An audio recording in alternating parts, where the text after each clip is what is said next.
What I can tell you is that it had been dormant for, like, let's say 30 years or whatnot at that point. And it was really impactful and interesting to see it gain adoption, and then how the culture at that point took it on their own. So a lot of people would take those triple white Air Force Ones and start doing their own artwork on it. And it just took off. And I think it was the first time I had recognized, like, marketing wasn't really needed. Welcome to Beyond the Swag. Merch is Media, the podcast where we go beyond logos, giveaways, and leftover budgets and talk about how branded merchandise actually functions as marketing, media, and brand experience. On this show, we sit down with founders, operators, and brand leaders to unpack the real decisions behind the brands you see. What works, what doesn't, and how the details people overlook often make the biggest impact. I'm your host, Kevin Patrick. This is Beyond the Swag. Welcome back to another episode of the Beyond the Swag podcast. Today is an episode I've been looking forward to. I'm joined by Matt Watson, CEO and Creative Director for Watson Creative. Early in Matt's career at Nike, Matt saw firsthand how something as simple as a shirt or hat could carry meaning. People didn't wear it because it was free. They wore it because it stood for something. It represented identity, belonging, and culture, and that's what we're going to dive into today. Matt, thanks for joining the show. Yeah, Kevin, I'm excited. Let's get to it. Absolutely. Well, let's get right into it. Obviously, early in your career at Nike, you saw firsthand how a simple object could carry a story. Tell me a little bit about that experience and you know, what happened.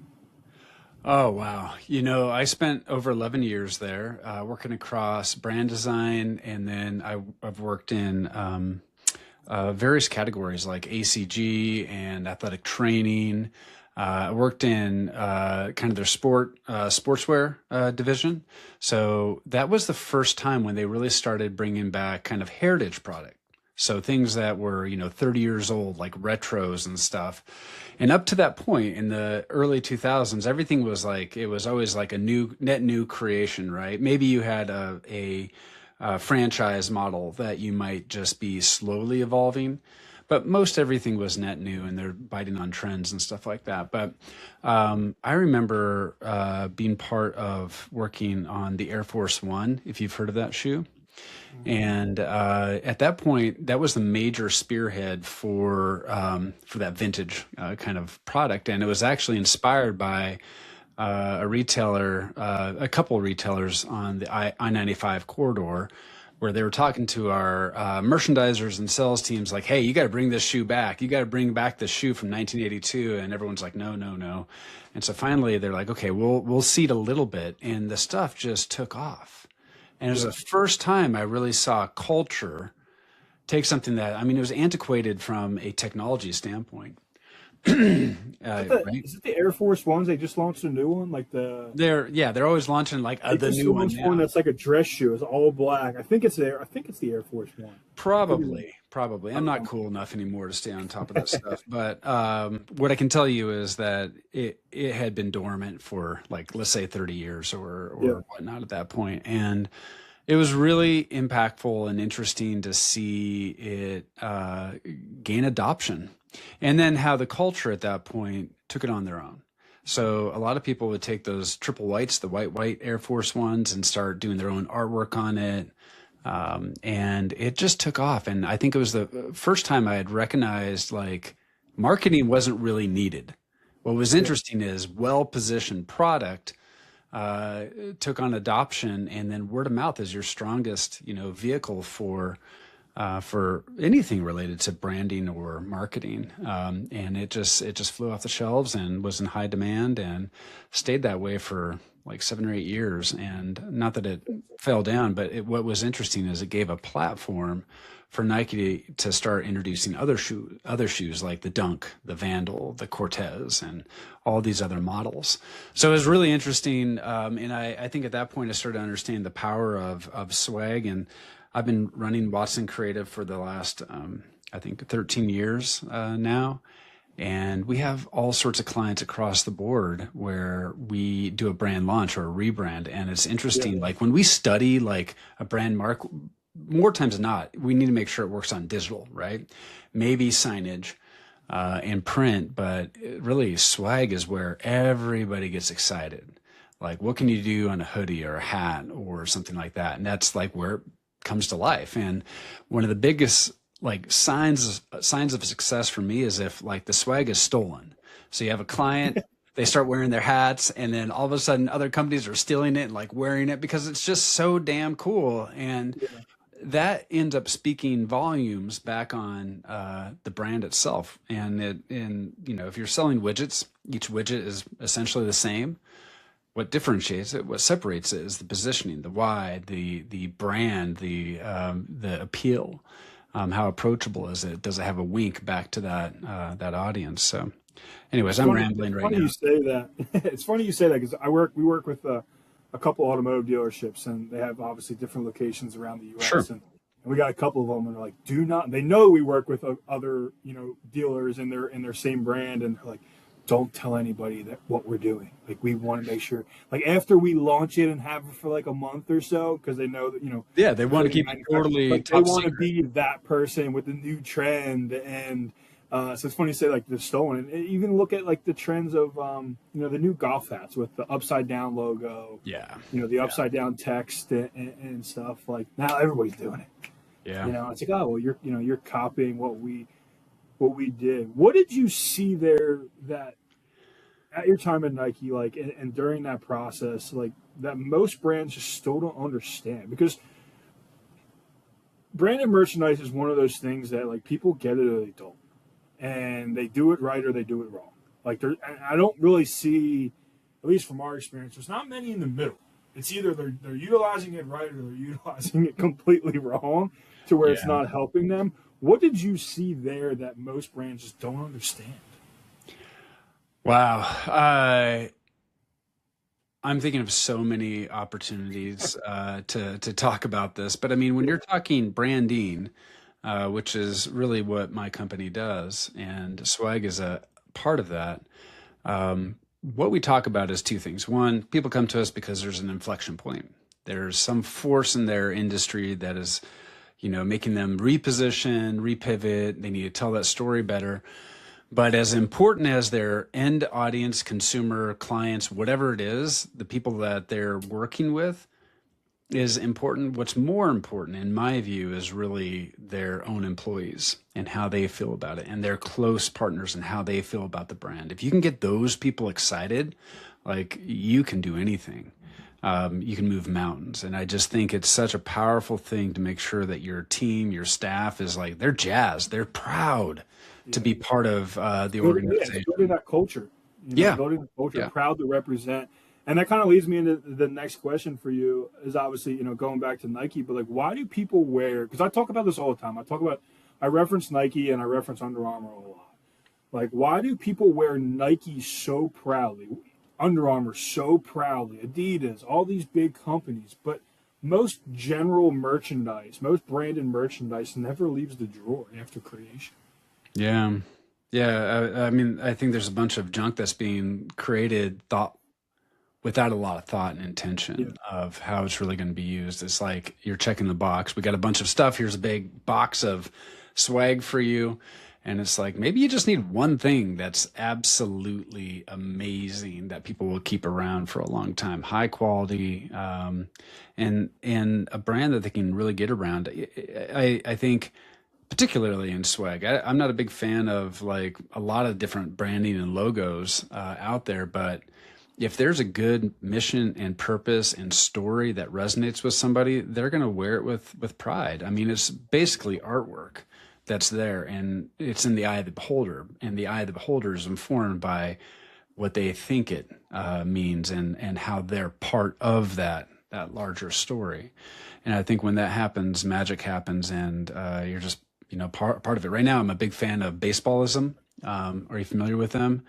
Yeah, great brand. They do great swag, but what they end up doing is taking back like throwback baseball players, and they just do such a good job of storytelling about those guys. Where I can have a T-shirt, nobody knows really what the thing's about. It has like, Ken Yeah. Griffey Jr. with like a big like balloon bubble that he's, blowing. And yes, super cool to me. Like I absolutely love it, but nobody else really understands it. That type of wink is really, really cool. And it's fun to wear that stuff where it sparks conversation with people about, obviously what it's about. Yeah.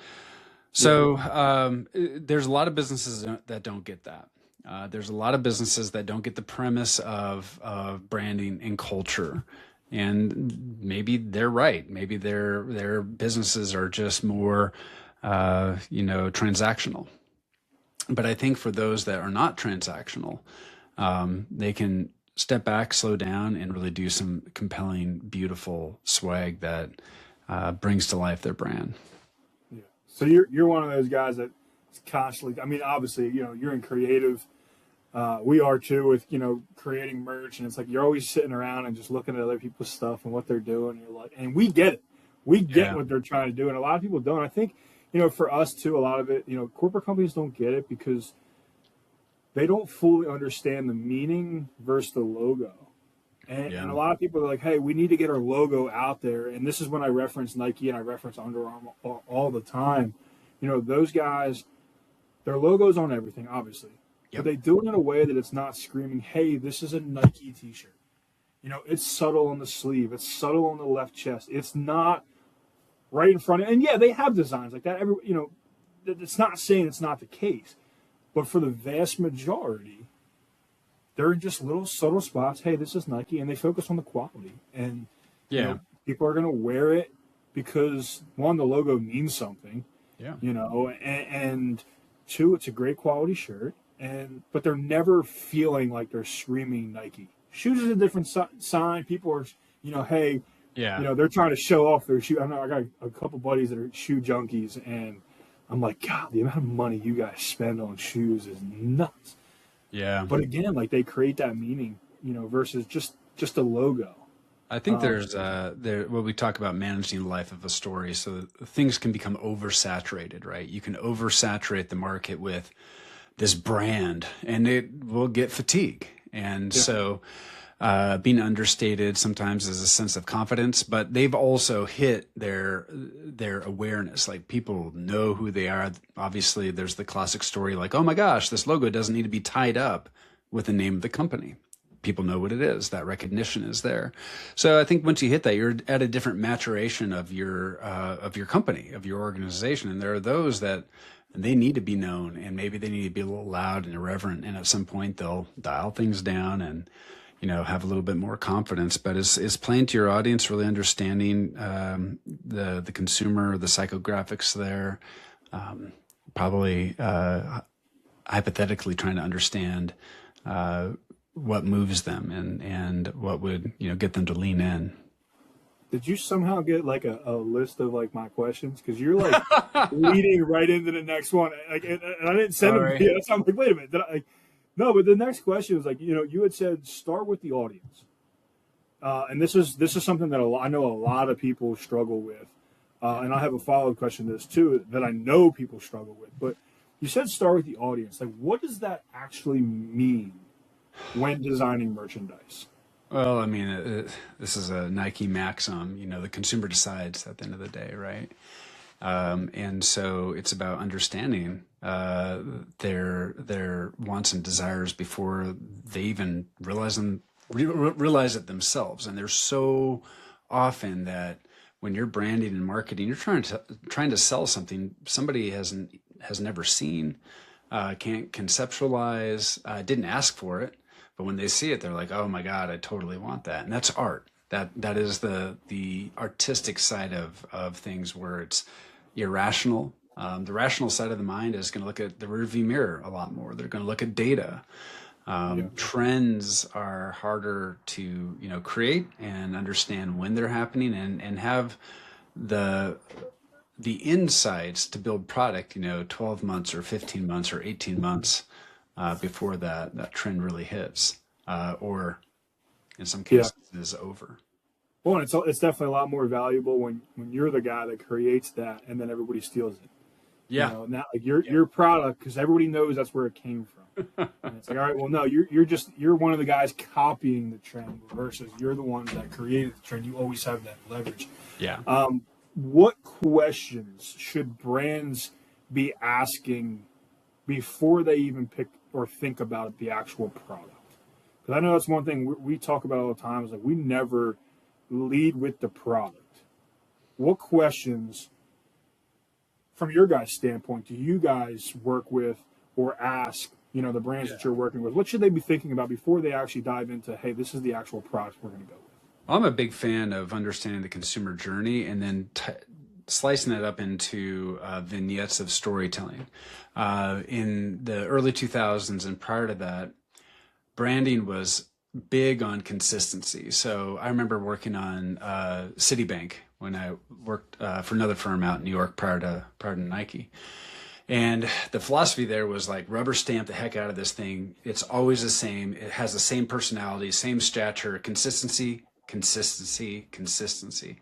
And then you have brands that are super irreverent, like MTV, which is like, cool, we got a framework for our logo and brand, but like we can dress it up for, the award shows, and we can be irreverent for heavy metal. We can be colorful for, different genres of music. And I think that's far more interesting. So if you take that psychology and put it into a framework where you've got like, hey, we're doing an awareness campaign, or we're doing a conversion campaign, or this is the engagement part of the funnel, or we're in a retention for this audience and we want to give them swag. They're at different points of awareness of this brand and appreciation for what it is. And I think if you took that in mind, that will help you understand how loud you get or how soft you get with the brand, how you evolve the designs. Like, is it going to be loud and large, or is it going to be small, soft, and understated? All of that sort of stuff. I love it. How much does quality, because this is a big one that we deal with from the actual product side, how much does quality influence whether merch builds loyalty or damages perception? Say the question again. I'm sorry. Sure. No, all good. How much does quality influence whether merch builds loyalty or perception or damages perception? Yeah, I think Swag does a significant job in deepening the connection for audiences, and we look at arcs in the scheme of building loyalty, and people are at different points of having what we call intrinsic motivation to get there. So I think. That idea of intrinsic motivation is really where somebody's become a brand champion. They're in love with your brand. They are dedicated to your brand. They are, thinking about it in the mind space that it's taking to the point where they're really proud to be wearing that swag, and they favor that, in their closet or whatever is, given to them. Yeah. You said something in the form you submitted for the show that I liked, because everybody always talks about like the walking billboard, create something and they become a walking billboard for your brand. But you phrased it completely different. You said you called merchandise a, quote, small but powerful ambassador. Yeah. And I love that. What is making something what makes something qualify as a true brand ambassador? Yeah, that's a good question. As far as like what qualifies, I mean, it's somebody that you're hitting your target audience and they are positioning the brand better. And so oftentimes when we like launch a brand, we talk to our clients about, having restraint, not trying to blow the socks off. The least expensive thing that they can do is to get that target audience to embrace them. So for example, I'll give an old example, but Nike athletic training, their core persona that they're going after, that they really wanted to capture the imagination, they wanted to speak to, was a 17-year-old badass athlete. What they are not going after is the 45-year-old dad mowing his lawn. Right. But the vast majority of the people buying the product is the 45-year-old dad mowing their lawn. So you can either advertise to those guys, or you can position yourself really well so that when they're going to those high school, games or college tryouts or something like that, they're starting to see the product, and they're hearkening back to what they wanted to be when they were younger, or maybe they were.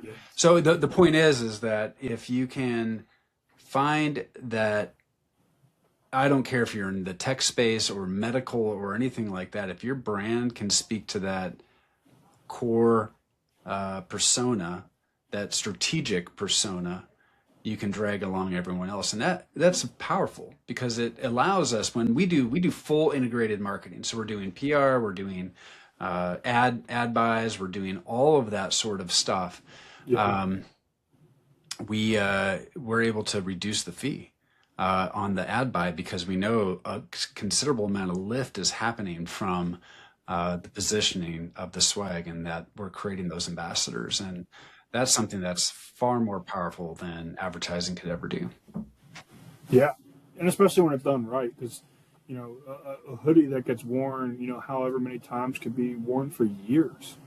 Yeah. Versus a digital campaign that you might run for a 6 month span, and then once you turn it off, it's off. Yeah. And yeah, you could do retargeting and all that kind of stuff, but it's still that original one you turned off. Once you turn that off, it's off. Yeah. I 100%. want to hear it from you, being the creative guy. I see myself more as the decorator side, which is the bad part of being on this question. But what's the difference between designing merch, designing swag, and decorating merch? I never heard of the word decorating merch. I always thought it was designing swag. I always thought it was, there's those partners. We work with partners that develop the swag with us. So I'm not an expert on the stitching or how all this stuff is going to happen. But what I like to do is be able to have an idea and then work back and forth with price points and to understand embellishments and all of that sort of stuff so that we can find a solution for the audience that fits their budget and fits, the goal of converting those people into, leaning more into the brand. Yeah. How about like the designing side of like creating something more than just, hey, we have our logo, we're going to put our logo on a quarter zip. Like we're going to throw our logo on the left chest, but creating something that, is different, is a mission, or something valuable other than, because everybody buys stuff and they throw their logo on, they're like, branded merchandise. Yeah. But really the stuff that really makes the difference is the stuff that is created to be different, that yes, it represents the companies that that it's trying to represent, but there's more of a meaning behind it. Because anyone could throw a logo on something. I mean, people buy crickets from Walmart all the time, and they, cut out some vinyl and throw a design on it. It doesn't mean it's good. Doesn't mean it's quality. Doesn't mean it's going to move somebody like a Nike shoe would, or a Nike. The Nike streetwear stuff. Some of the stuff that they throw out, I'm like, who thought of this? Like, this is awesome, but who thought of it? Like, where did this come from? Pretty wild. It's pretty crazy.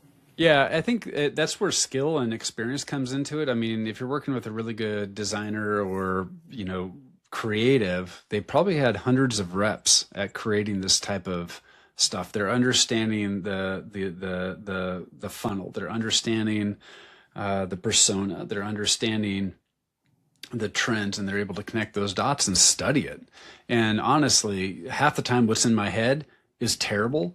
And it's lovely mistakes as we're going through the creative process of trying to build out this swag that magic happens.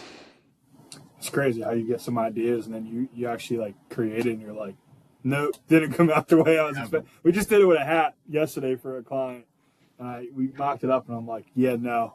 And I sent it to him like, maybe, again, because I think a lot of times, from a creative standpoint, I used to get into this with my former company. The guy that used to do all our designs, he thought everything was the best. Everything was the best. And well, yeah, as a creator, you kind of have that thought because you created it, and if you didn't think it was the best, you wouldn't create it, right? But that doesn't mean that anybody else is going to think it's the best. it might just be your views. And you know, from a creative standpoint, how do you separate your thoughts, what you like, Yeah. to, hey, this isn't what I want. This is what the client wants, obviously, but you know what maybe their client or their end user wants. That's a phenomenal question, and that's something that you know, the methodology of research that we do helps people be objective. That's really hard because everyone has their preference. We've had clients that are building, you know, buildings in the Pacific Northwest, but they're based out of like Arizona. Their aesthetic is so different than the audiences up here. And we've had to work through that. Like, hey, I'm so sorry, but like teal and pink are probably not going to be flying up here as far as like furniture.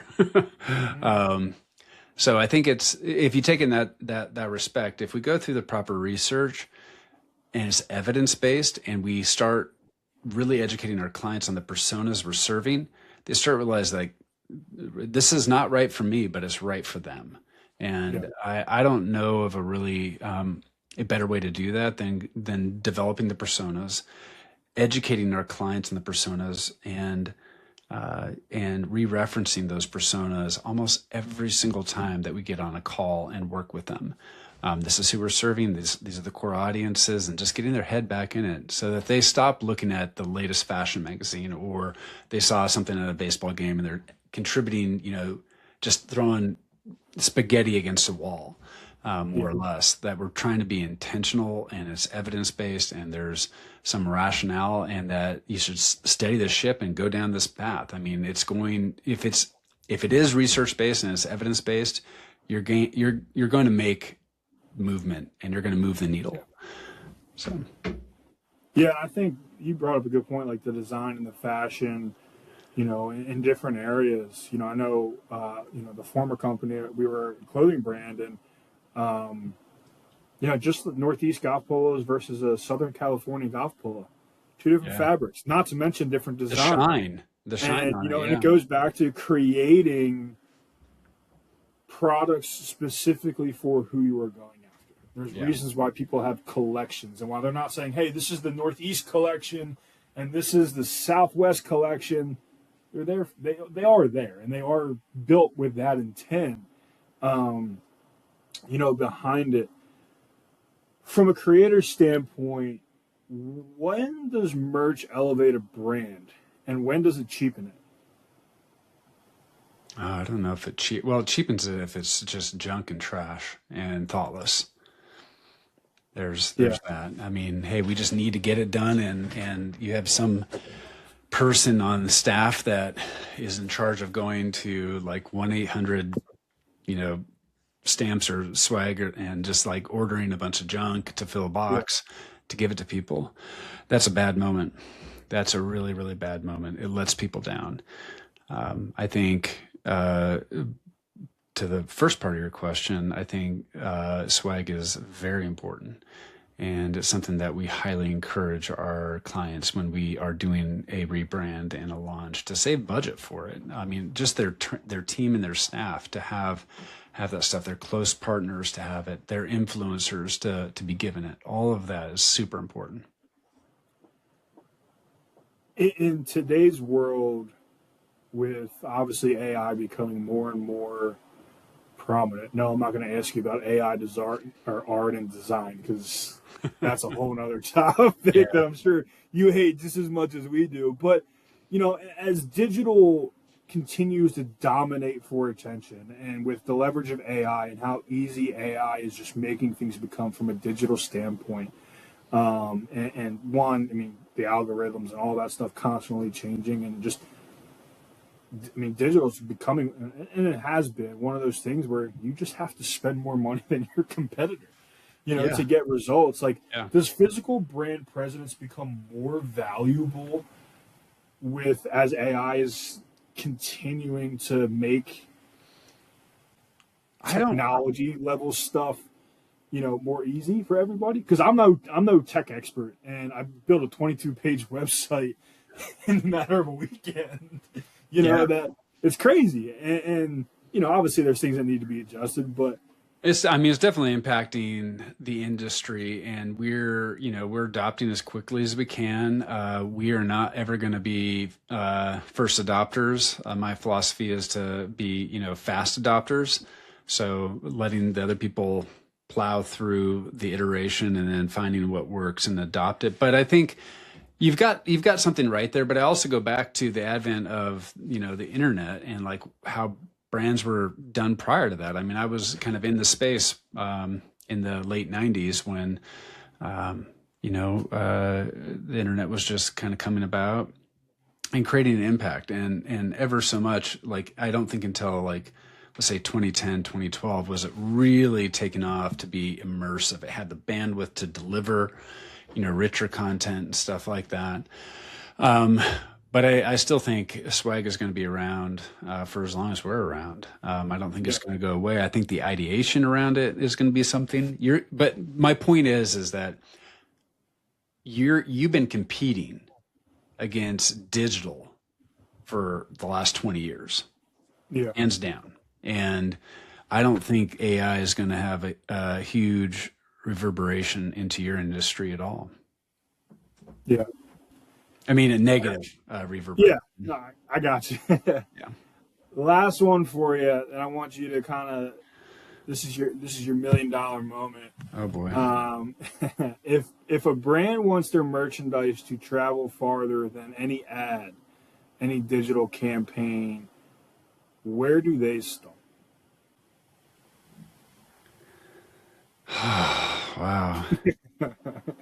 It's got to be a mix of things, and that's where we talk about that quote that you were talking about on my submission in to you guys or response. Yeah. Um, there's the idea of creating a free PR vehicle, and that is done by well positioned, well informed influencers, well situated influencers that can create those trends. And it's also luck and timing. I mean, I can talk to you about all sorts of product that has accelerated in the market that was almost done without any advertising dollars, and that's very analogous to what this can do for brands as a whole. And Yeah. again, I think there are some brands we've had luck with, like they are a service or a product brand. Right. People love their swag so much that they actually make revenue off the swag, and it's just like Yeah. your brand is so hot and it's so cool.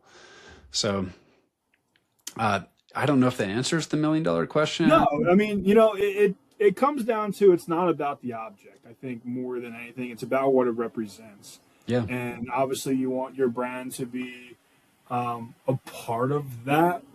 Um, but it's really about what you're creating that is different. I mean, there's a company out there, an AI company, who they go to these conferences and they're selling T-shirts, but it has nothing to do with AI.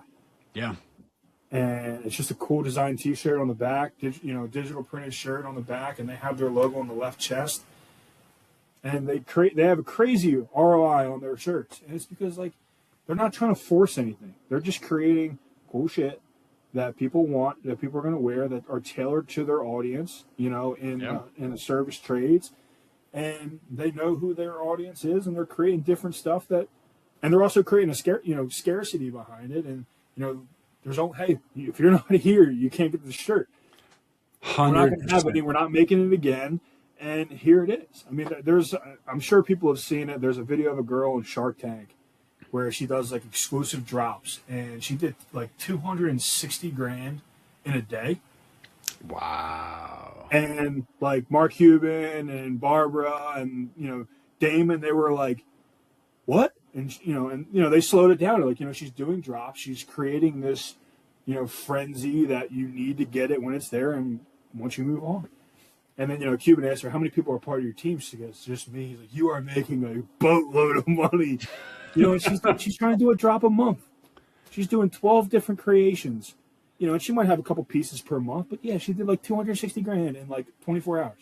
That's crazy. And I don't. I What am I forget. doing I've never wrong? seen the clip. I've never seen the whole episode. I've only seen the little clips. I don't know if she got money, who gave her or what, but yeah, then that's the power of restraint, and we talked about that. And that can be through distribution.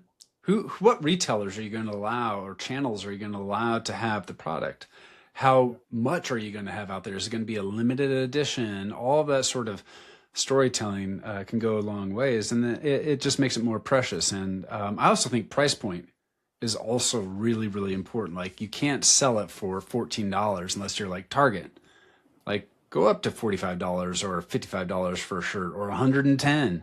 It positions, that price point positions the product, and makes the brand feel more thoughtful. Absolutely. And you can't take the same product and sell it at Target and sell it at Nordstrom. No, not at all. No, you can't do that. I mean, I think one of the big ones is fear of God. I mean, they have, $700 hoodies, and then they created an essentials line. It's the same stuff. They just market it, but it's marketed different. Position different. And that's what I was talking about. Like, I mean, everybody's selling widgets. What makes yours different? And there's difference, but you amplify that difference through brand and storytelling. For sure. Well, Matt, I appreciate you hopping on the show and giving your background and your experience from a creative side of things. And appreciate your time. Thank you. That wraps up this episode of Beyond the Swag, Merch is Media.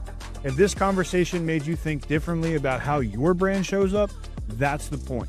Because merch isn't just a product, it's a message and it's media. If you enjoyed this episode, make sure to subscribe, leave a review, and share it with someone who should hear it. Thanks for listening. I'm your host, Kevin Patrick, and I'll see you on the next episode of Beyond the Swag.